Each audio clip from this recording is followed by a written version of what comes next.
Hello again, and welcome to Onward to Victory. This is Alex Painter, and I'm so glad you're joining me for another installment of Rockne, The Legend Lives On. If you've been following along, you know each of these episodes has its own flavor, and before each one, I've been offering these short commentary tracks. They give us a chance to step back, look behind the curtain, and talk through some of the decisions, challenges, and discoveries that shaped the series. This commentary, as always, is made possible by our series sponsors, Andy and Tina Nickel, and our show sponsors, West Coast Screen Printing and Embroidery, and Augie's Locker Room. West Coast Screen Printing and Embroidery is, as we like to say around here, the gold standard of the screen printing and embroidery business. Check them out at wcscreens.com. And if you're heading to South Bend, make sure you stop by Augie's Locker Room.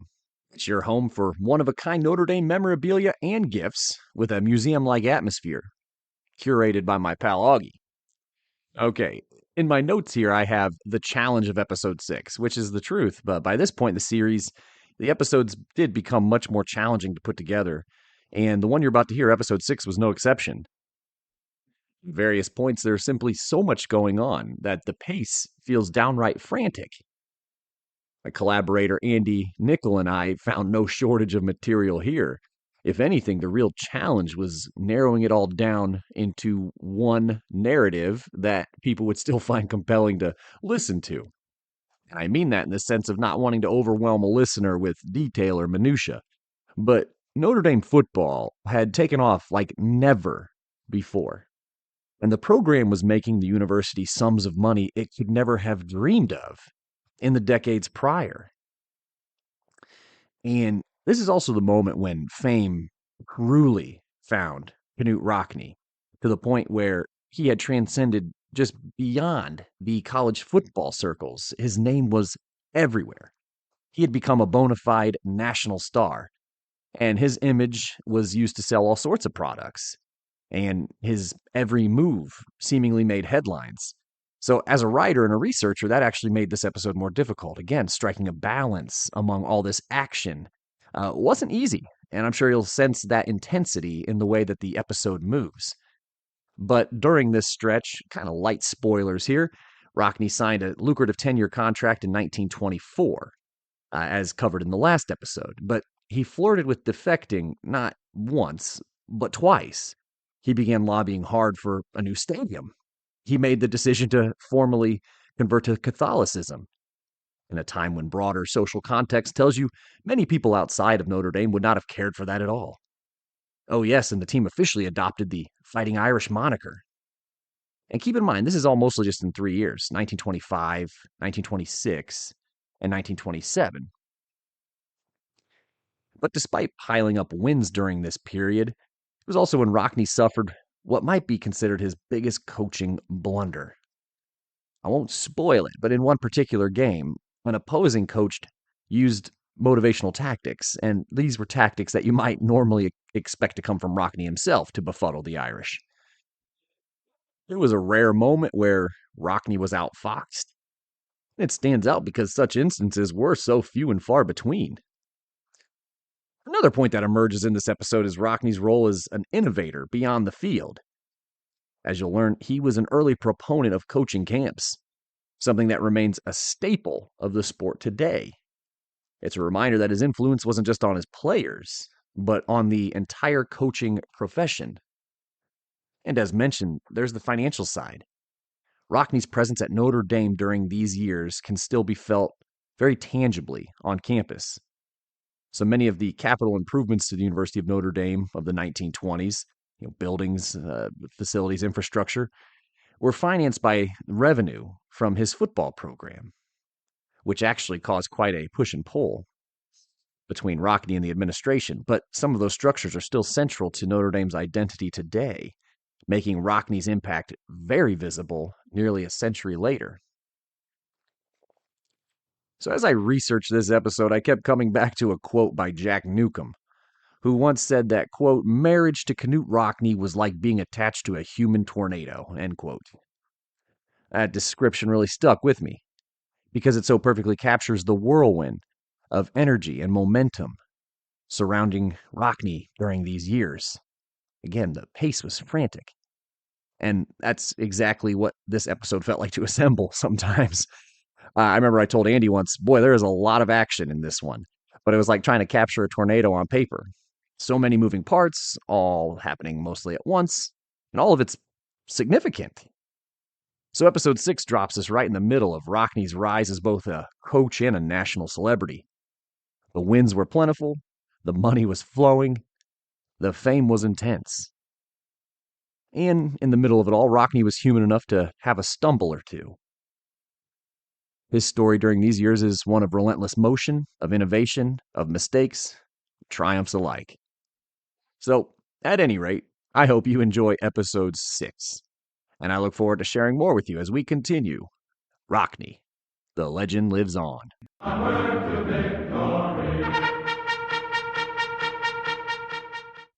Hello and welcome to Rockne, the legend lives on.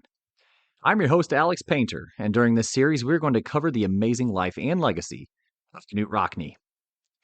In this episode, we explore Rockne's 1925 to 1927 seasons, years that cemented Notre Dame's status as a national box office sensation and elevated its coach to full-fledged celebrity status. So prominent was Rockne's star power that multiple programs tried to lure him away from South Bend during the off-seasons. In many ways, this era marked a pivotal turning point for Notre Dame football.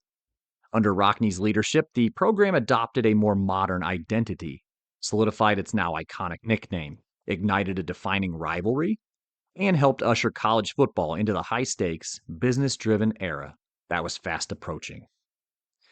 This 9-episode Rockne series is presented by the History Museum in South Bend and is generously sponsored by Andy and Tina Nickel.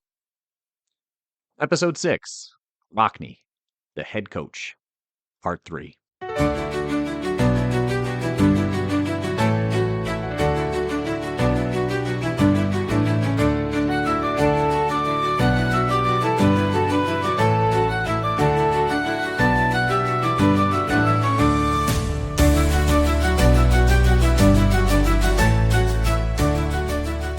When we last left Knute Rockne in episode 5, his Notre Dame squad, powered by what many still consider one of the greatest backfields in college football history, had just claimed the 1924 National Championship. With a flawless 10-0 season in the books, the natural question became, what's next? For Rockne, the answer was obvious. Notre Dame needed a bigger stadium. RDA Field, the home of Notre Dame football since 1900, had seen gradual growth over its 25 years. But by 1925, it still held fewer than 20,000 fans. Meanwhile, the college football arms race was in full swing. Nearly every Big Ten school, formerly the Western Conference, had either recently built or was planning massive new stadiums. Ohio State's Horseshoe comfortably seated more than 80,000. The University of Illinois' new facility topped 70,000. Michigan's soon-to-come Colossus would eventually cross the six-figure mark in capacity. While concrete behemoths were being built across the Midwest, Cartier Field remained modest, almost quaint by comparison, with its simple wooden bleachers. The rapid expansion of Big Ten football especially stung Rockne, who was well aware of Notre Dame's decades-long and ultimately unsuccessful efforts to join the conference. Rockne knew Notre Dame couldn't afford to fall behind if it hoped to stay nationally relevant. And, not to mention, landing the best high school talent. So, fresh off the high of 1924's unbeaten run, he approached the university with a bold ask. It was time for a new stadium. The response? A disappointing and, to Rockne, a maddening, not yet. The administration told him no such project would be considered for at least 5 years. The school, as shared by University President Father Matthew Walsh, had other priorities, such as dormitories, classrooms, laboratories, and a new dining hall, before they could consider a new football stadium. As Murray Sperber later noted, this moment marked the beginning of a recurring theme in Rockne's later career. His growing aggravation with the university's slow pace and competing priorities. Sperber offers additional insight into the frustration. Quote, The 1924-25 academic year, Notre Dame sports generated $332,773, almost 95% of it, from intercollegiate football. And with the total athletic department expenses at a little over $100,000, the remainder, over $231,000, a huge sum for this period, went for various campus projects. The Notre Dame administrators tightly controlled the money, and Rockne had little say in the disbursement of the athletic department profit. End quote. Perhaps this was President Walsh's way of reining in his increasingly powerful head football coach. In early 1925, tensions erupted between Rockne, Walsh, and other members of the university administration. After the grueling 3-week barnstorming trip that concluded with a Rose Bowl victory to end the 1924 season, Rockne and Bonney remained in Southern California for some well-deserved rest and relaxation. It was later revealed that, while Rockne and the team were still on the West Coast at the end of the 24 season, he had engaged with the leadership from the University of Southern California about potentially coaching their football team. Could you imagine Rockne skipping town to coach the USC Trojans?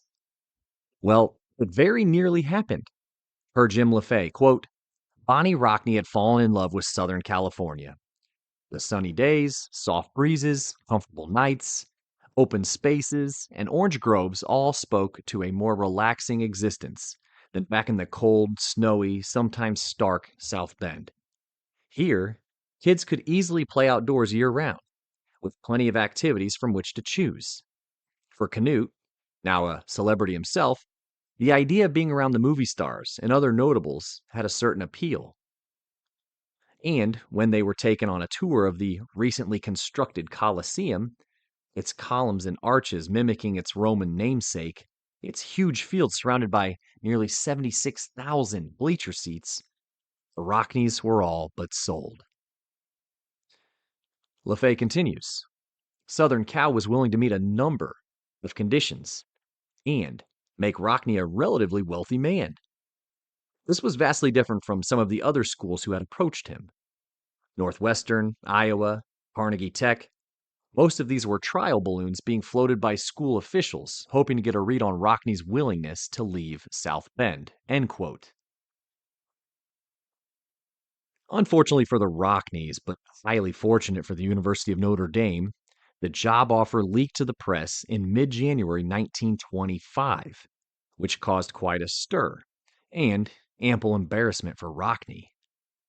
Father Walsh reminded him of his 10-year contract, signed just 1 year earlier, and that he could face legal action if he reneged on the deal.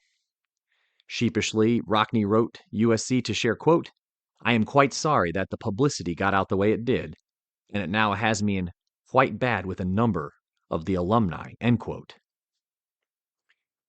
One perspective that can be drawn from the situation with USC was Rockne's commitment to his wife Bonnie, who indeed loved Southern California.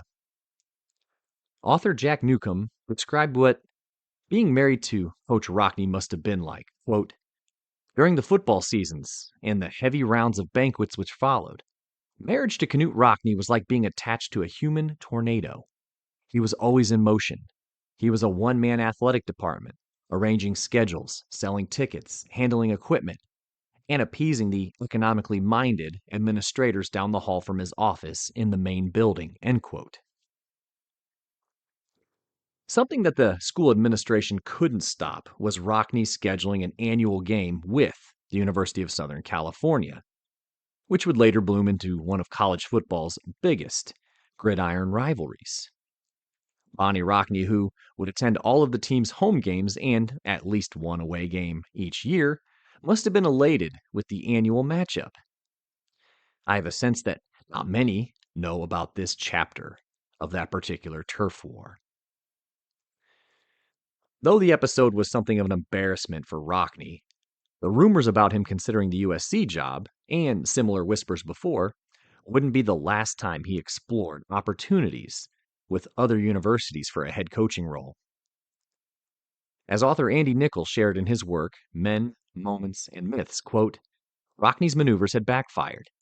He was coming off the impressive 1924 national championship season and Rose Bowl victory, and his position and standing could have been strengthened. However, now he was embarrassed and forced to back off the USC offer. The concerns that some of the university's administrators had about Rockne's independence and agenda were only heightened. However, the USC experience was not the end of discussions with other schools. End quote.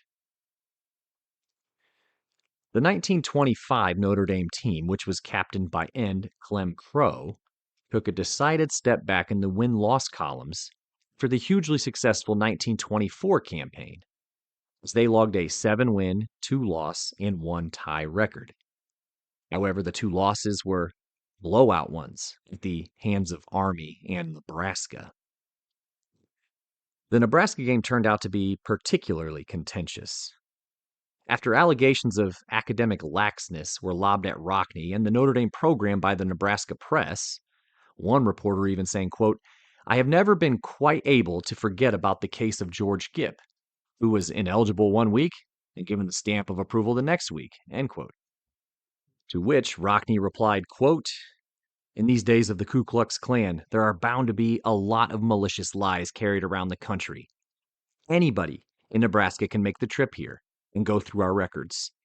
If there is anything wrong in any way, I shall be very glad to pay the expenses of the trip," end quote. The virulently anti-Catholic Nebraska crowd, fired up from all this back and forth press swirling ahead of the game, must have taken a great deal of pride in the 17-0 win the Cornhuskers administered to Rockne's boys. As historian Murray Sperber notes, quote, "Many Fighting Irish fans considered the 1925 season and the team's record to be a failure. But Notre Dame and its supporters had been spoiled by the phenomenal success of Rockne's previous years, a 58-4-2 mark, as well as no losses to Army in 9 years," end quote.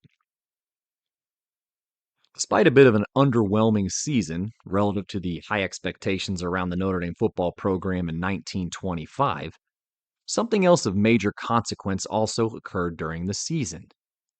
Rockne entered the Catholic faith. It was little secret that Rockne's wife, Bonnie, was a practicing Catholic. This was a fact that may have held a deeper importance than is often acknowledged. Knute was a devoted husband and father, and Bonnie's influence undoubtedly played a significant role in his growing interest in the Catholic faith. Knute and Bonnie's children were being raised in the Catholic Church. Of course, we must remember that Knute was a Protestant, raised Lutheran. As a precursor to his full conversion, Rockne began taking steps toward Catholicism in early 1925. He confided in and was guided by Father Vincent Mooney, a close friend and spiritual advisor, who led him through the catechism and the process of becoming Catholic. In a 1957 feature for the Notre Dame student newspaper, journalism student John McMahon quoted Father Mooney, who offered a poetic take on Rockne's spiritual journey.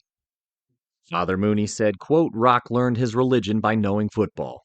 He had the 7 sacraments for a line and a backfield consisting of faith, hope, and charity, and the All-American quarterback, Justice," end quote.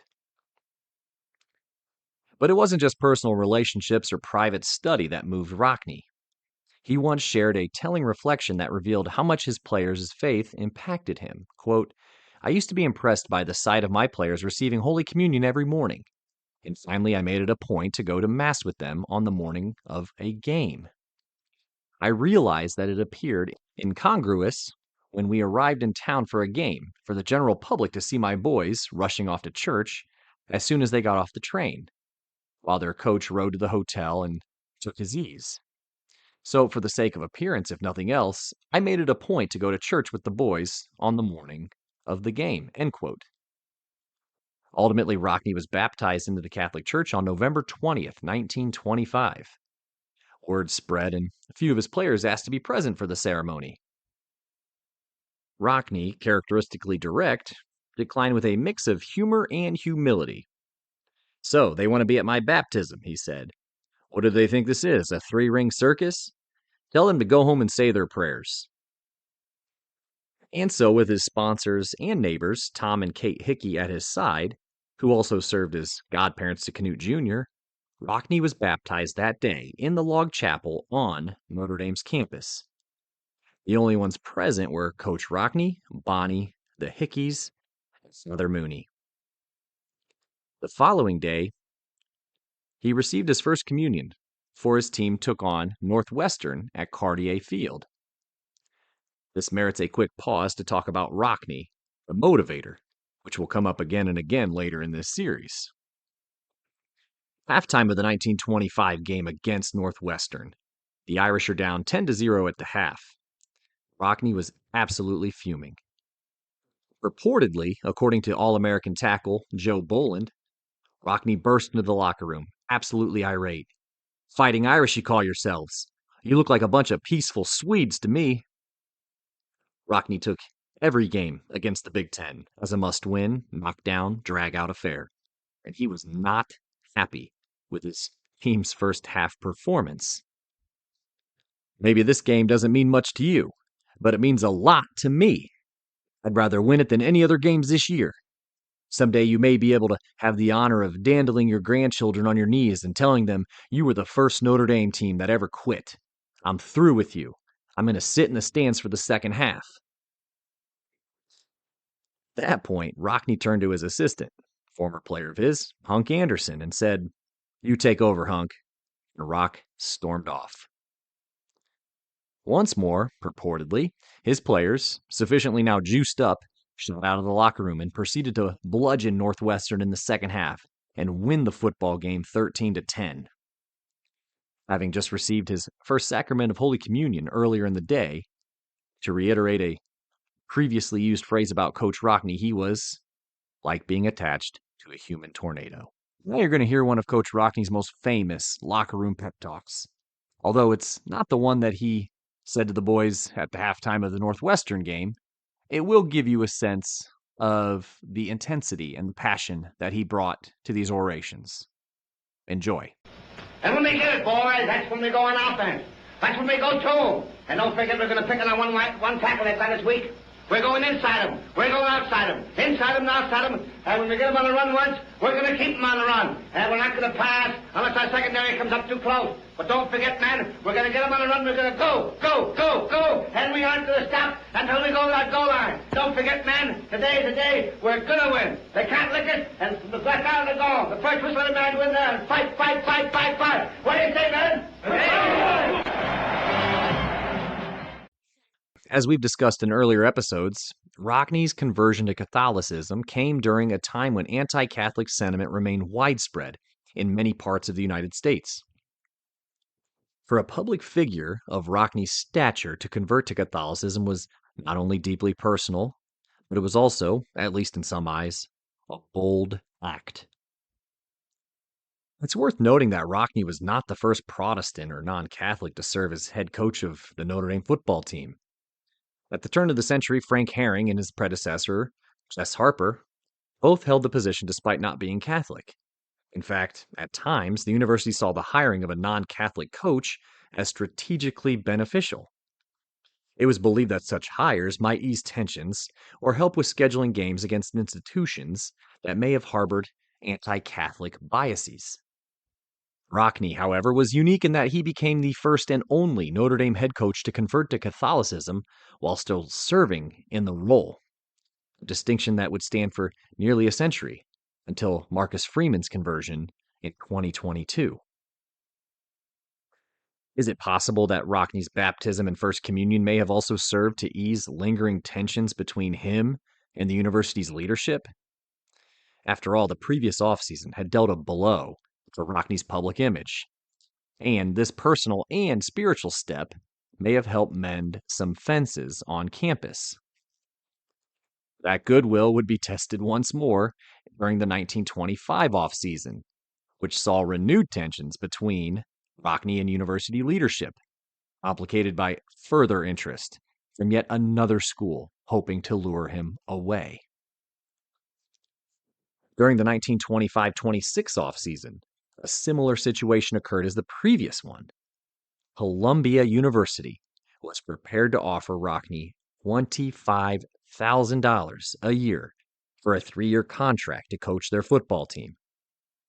The idea of working in New York City as the highest paid college football coach in the nation appealed to Rockne, and why wouldn't it? He agreed in principle with the deal, only asking that Columbia kept the details under wraps until he went home to South Bend and sorted out his affairs there. If you're keeping track, it was the second time that Rockne had accepted a contract from a different school less than 2 years after signing his 10-year contract with Notre Dame. However, once more, an overzealous alum leaked the news to the press. It had been Rockne's understanding that the matter would remain secret until he could return to Notre Dame to negotiate a release from his contract.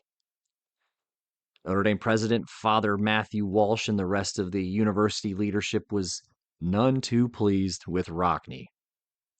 According to biographer Ray Robinson, quote, they were furious that Rockne might be using the Columbia situation as a wedge to bargain for more money from them, end quote. The Rockne to Columbia plan was then scuttled. Rockne was verbally concerned with his standing now at Notre Dame. I don't know whether I'll have a job left when I get back home, he shared despairingly. He did, in fact, keep his job, but the university's leadership seized on Rockne's public embarrassment as a chance to rein in their outspoken star coach and impose even greater oversight from campus leadership. And Rockne was well aware of it. As noted in Andy Nichols' Men, Moments, and Myths, in late December, Rockne wrote, quote, my work here is now an open book, and if they, the faculty board, pick on me, I presume I'll just have to take it. I find the Columbia incident has changed matters quite a little for me on campus, end quote. What's more, President Walsh also had it in writing, in a statement signed by Rockne, that Rockne had not been honest about his publicly stated dealings with Columbia, and that the statement could be released if the welfare of the university requires it. Nichol concluded that, quote, Rockne had not only lost more control on day-to-day concerns, but his relentless push for a new stadium had to be put aside, end quote. This marked the final time Rockne would posture towards another school again. The 1926 Notre Dame season began swimmingly for Rockne and his lads. They rolled to 8 straight victories, including a 7-0 revenge victory over Army, played for a second consecutive year at Yankee Stadium in the Bronx, a game played in front of over 63,000 fans. Notably, Nebraska had fallen off the team's schedule, and Notre Dame wouldn't play the Cornhuskers again until the 1947 season.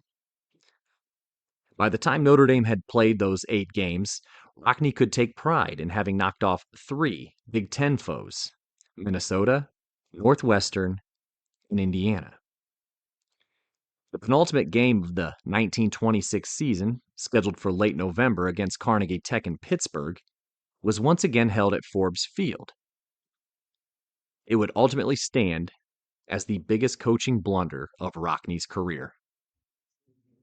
Notre Dame entered the game as heavy favorites, reportedly 5-1, and had dominated the rivalry, winning the previous 4 meetings by a combined score of 111-19.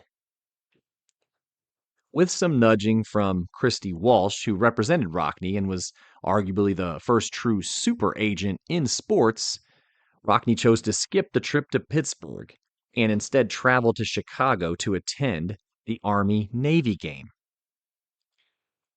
Navy was slated to join Notre Dame's schedule for the first time the following year, and Rockne rationalized the decision by telling Walsh, quote, the game in Pittsburgh will not be important enough. I can put it in the charge of someone else, end quote.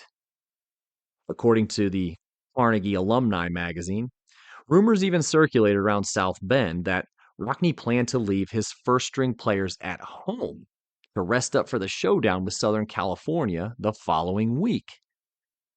However, ultimately, the entire team did travel, but it did give Carnegie quite a bit of bulletin board material. There may have been another reason, or at least an equally compelling one, for Rockne's absence from the game.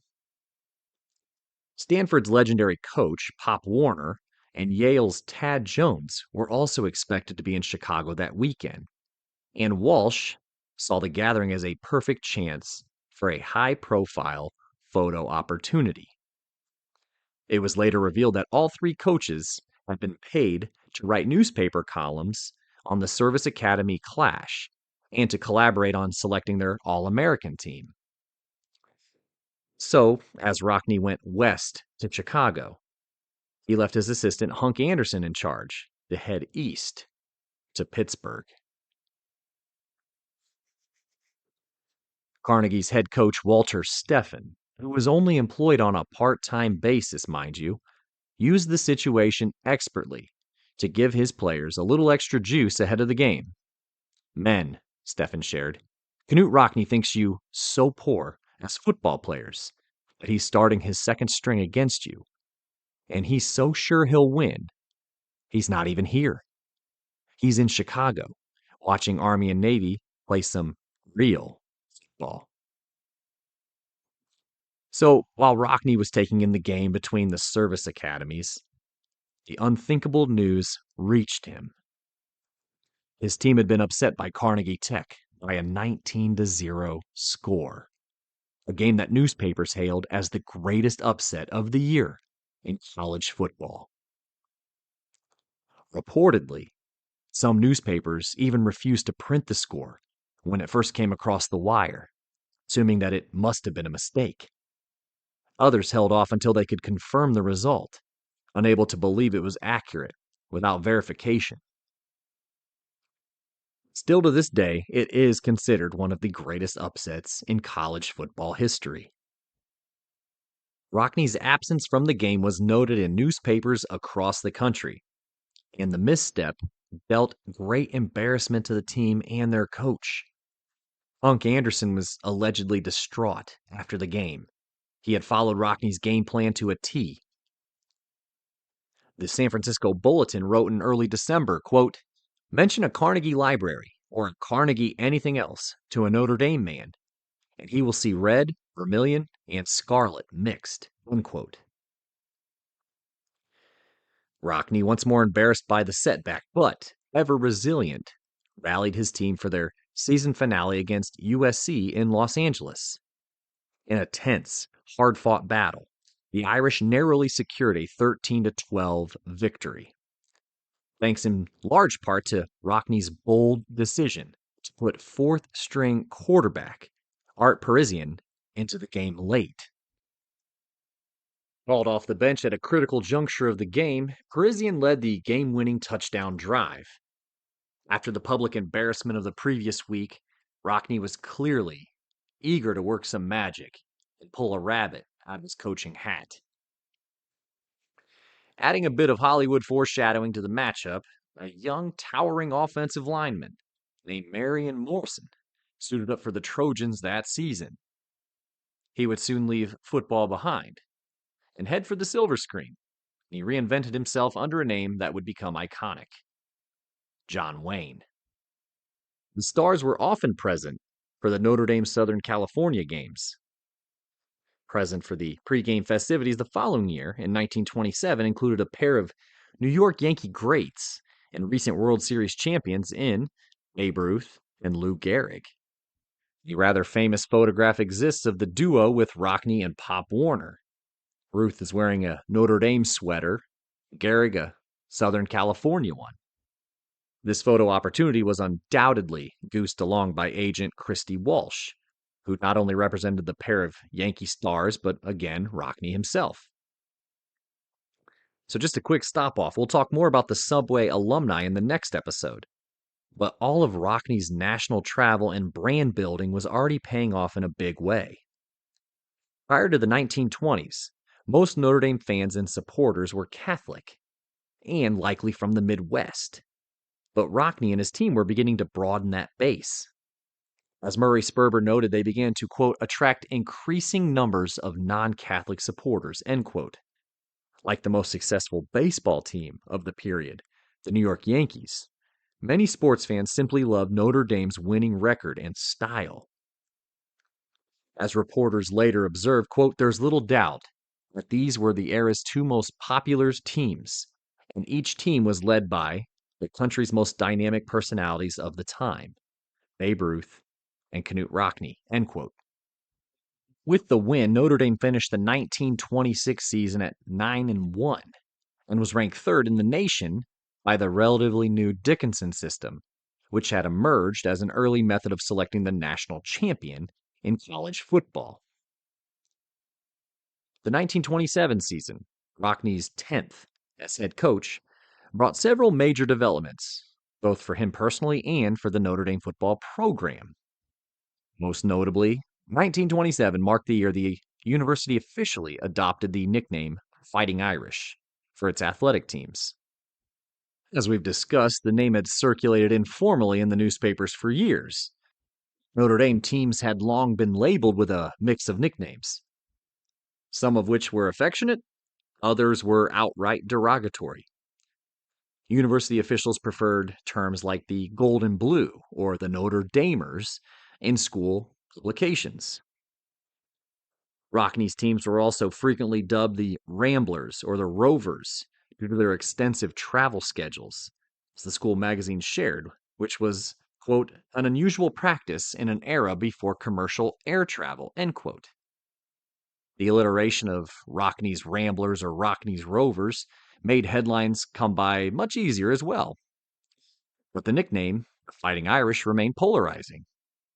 Supporters saw it as a proud badge of resilience, grit, and determination, characteristics that defined both the university's ethos and Rockne's football teams.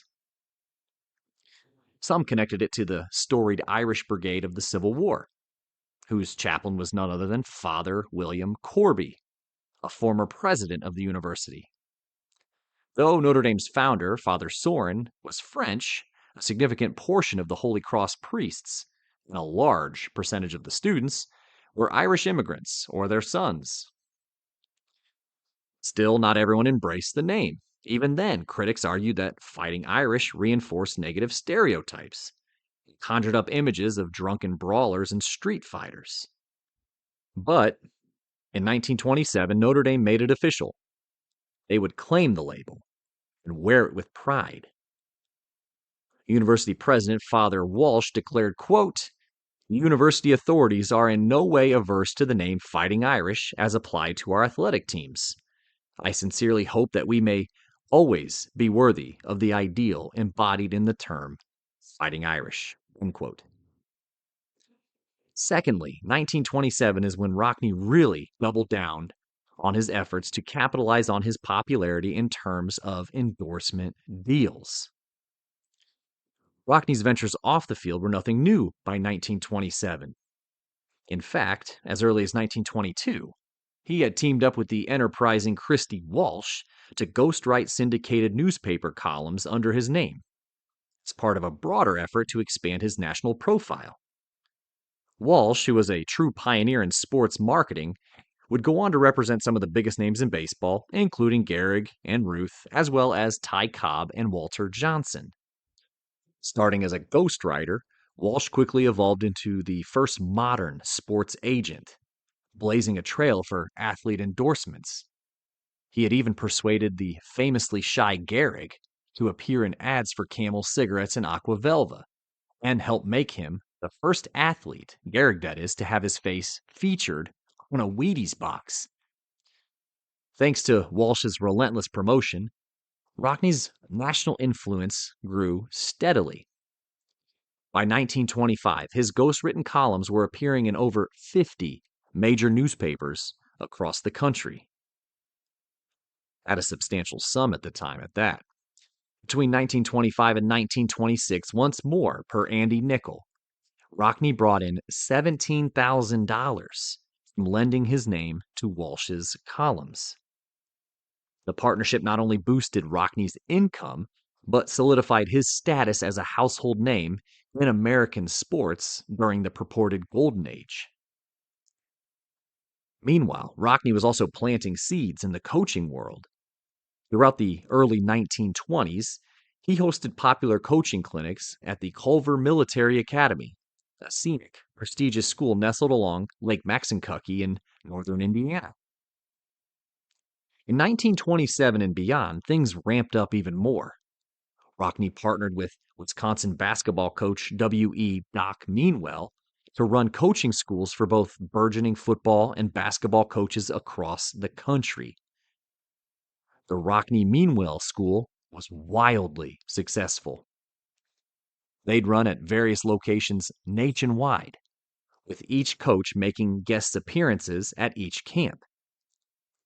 Considering Rockne's coaching salary was $10,000 per year, the $22,000 he earned from the shared coaching schools with Meanwell were an absolute boon. One of the most common ways for high-profile coaches, managers, and athletes to boost their income in the 1920s was by endorsing sporting goods. For a few years, Rockne had lent his name to the Draper Maynard line of equipment. The partnership left much to be desired. According to historian Murray Sperber, the company not only marketed Rockne's gear poorly, paid him even worse.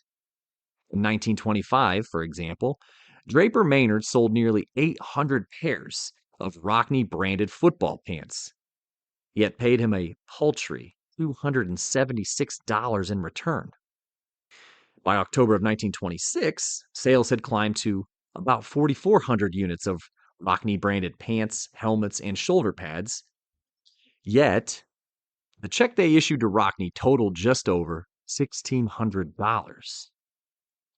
So, when a representative from the Wilson Athletic Equipment Company approached him in 1927 with a more lucrative deal, a broader product line, a better advance, and, perhaps most importantly, higher residual payments, Rockne jumped at the chance. Wilson, still a major player in the sports world today, showed early savvy in recognizing the value of a sports celebrity's name, image, and likeness.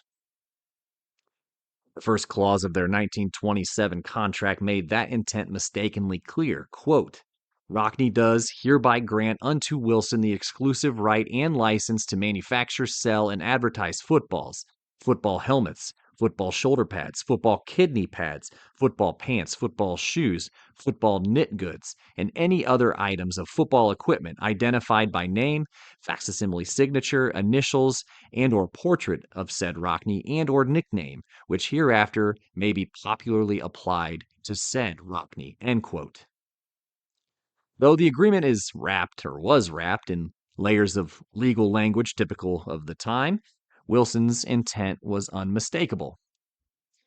They aimed to harness Rockne's celebrity to market and sell their football gear. And Rockne, ever the showman and entrepreneur, was more than willing to oblige. Once the campaign kicked off, the marketing and commercial engines surrounding Rockne showed no signs of slowing. This would become a constant theme throughout the remainder of his career, and one we will continue to explore in future episodes. The 1927 Notre Dame football team ultimately finished with a solid 7-1-1 record, their only loss coming at the hands of an Army squad that won 9 games that year. Number 4 national ranking in the Dickinson system left the season respectable by any standard. And Rockne's head coaching record climbed to an astounding 81 wins versus just 8 losses and 5 ties. His success on the field had more than kept pace with his ambition, charisma, and growing national stature within the college football world. When we return in episode 7, we'll find Coach Rockne in familiar territory, pushing for a bigger stadium, expanding his public profile through innovative endorsements, and, of course, winning more football games. But we'll also explore what may have been the most emotionally demanding season of his career, as Rockne draws on the legacy of a legendary former player to inspire his team. All the while, he was unknowingly approaching the final act of his extraordinary coaching journey. Thank you, and join us next episode for Rockne, The Legend Lives On.